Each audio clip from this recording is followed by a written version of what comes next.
The 1848 Revolution in France, sometimes known as the February Revolution, was one of a wave of revolutions in 1848 in Europe. In France, the revolutionary events ended the Orleans monarchy and led to the creation of the French Second Republic. Following the overthrow of King Louis Philippe in February, the elected government of the Second Republic ruled France. In the months that followed, this government steered a course that became more conservative. On the 23rd of June 1848, the people of Paris rose in insurrection, which became known as June Day's Uprising, a bloody but unsuccessful rebellion by the Paris workers against a conservative turn in the Republic's course. On the 2nd of December 1848, Louis Napoleon Bonaparte was elected President of the Second Republic, largely on peasant support.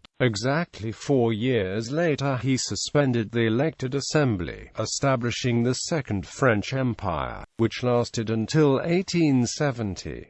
Louis Napoleon would go on to become the hitherto last French monarch. The February Revolution established the principle of the right to work, and its newly established government created national workshops for the unemployed. At the same time, a sort of industrial parliament was established at the Luxembourg Palace, under the presidency of Louis Blanc, with the object of preparing a scheme for the organization of labor. These tensions between liberal Orleanist and radical Republicans and Socialists led to the June Day's Uprising. Background: under the Charter of 1814, Louis XVIII ruled France as the head of a constitutional monarchy. Upon Louis XVIII's death, his brother, the Count of Artois, ascended to the throne in 1825 as Charles X. Supported by the ultra-royalists, Charles X was an extremely unpopular reactionary monarch whose aspirations were far more grand than those of his deceased brother. He had no desire to rule as a constitutional monarch,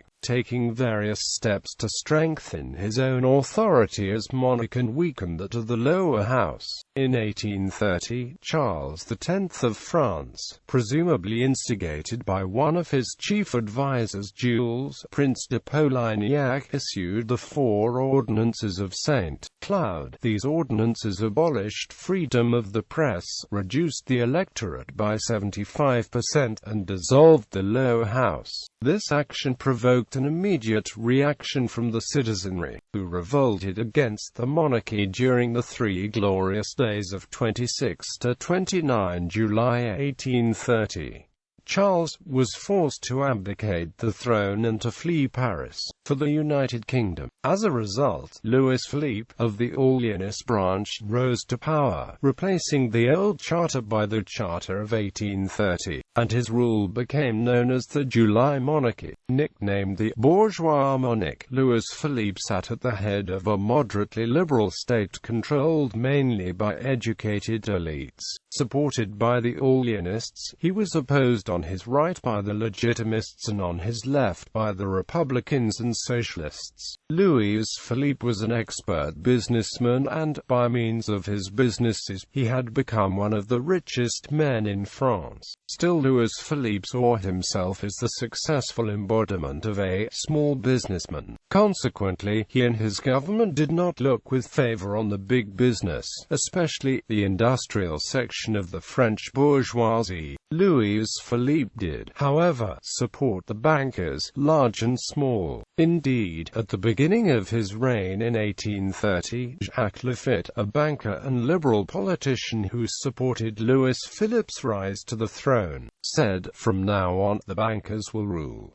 Quote. Accordingly, during the reign of Louis Philippe, the privileged financial aristocracy, i.e., bankers, stock exchange magnates, railroad barons, owners of coal mines, iron ore mines, and forests, and all landowners associated with them, tended to support Louis Philippe. while the industrial section of the bourgeoisie, which may have owned the land the factories sat on but nothing much more, were disfavored by Louis Philippe and actually tended to side with the middle class and laboring class in opposition to Louis Philippe in the Chamber of Deputies. Naturally, land ownership was favored, and this elitism resulted in the disenfranchisement of much of the middle and working classes. By 1848, only about 1% of the population held the franchise. Even though France had a free press and trial by jury, only landholders were permitted to vote, which alienated the petty bourgeoisie and even the industrial bourgeoisie from the government. Louis Philippe was viewed as generally indifferent to the needs of society, especially to those members of the middle class who were excluded from the political arena. Early in 1848, some Orleanist liberals, such as Adolphe Thiers,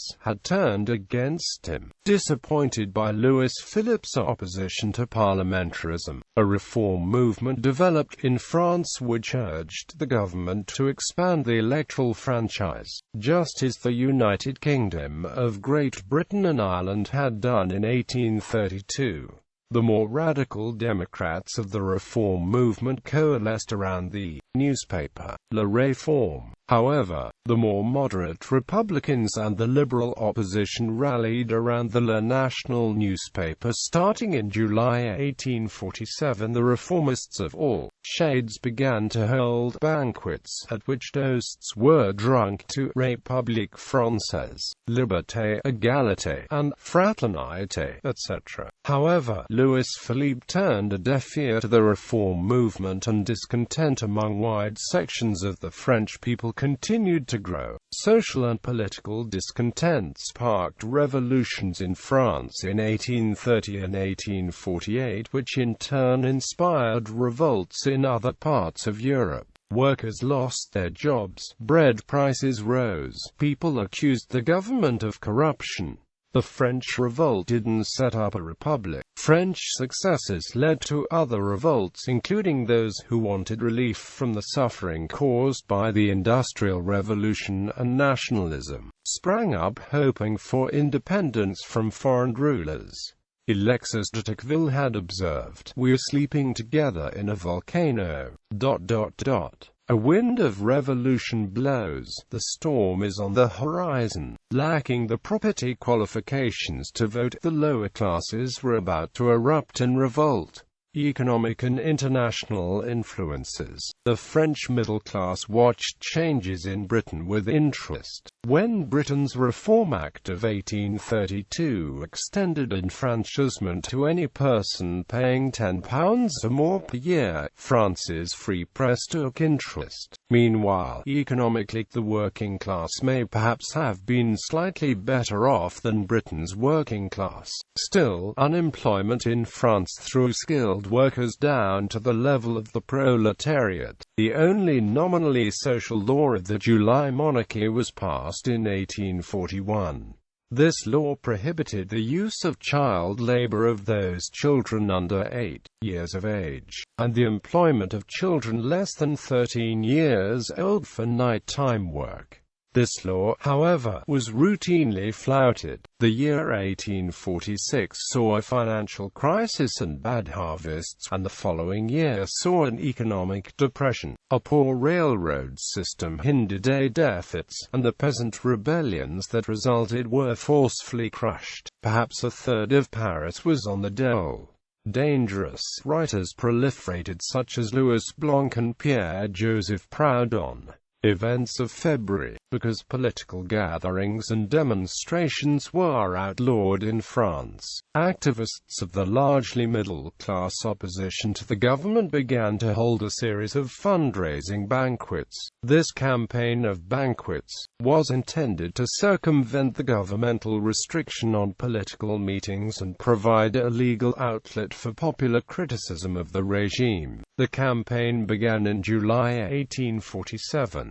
Friedrich Engels was in Paris dating from October 1847 and was able to observe and attend some of these banquets. He wrote a series of articles on these banquets, including The Reform Movement in France, which was published in the La Réforme on 20 November 1847, Split in the Camp, The Reform and the National March of Democracy, published in the Northern Star on 4 December 1847, Reform Banquet at Lille, Speech of Ledru Rollin, published in the Northern Star on 16 December 1847, Reform Movement in France, Banquet of Dijon, published in the Northern Star on 18 December 1847, The Reform and the National, published in the Deutsche Brüsseler Zeitung on 30 December 1847, and Louis Blanc's speech at the Dijon banquet, published in the Deutsche Brüsseler Zeitung on 30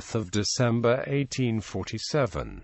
The banquet campaign lasted until all political banquets were outlawed by the French government in February 1848. As a result, the people revolted, helping to unite the efforts of the Popular Republicans and the Liberal Orleanists, who turned their back on Louis Philippe. Anger over the outlawing of the political banquets brought crowds of Parisians flooding out into the streets at noon on the 22nd of February 1848.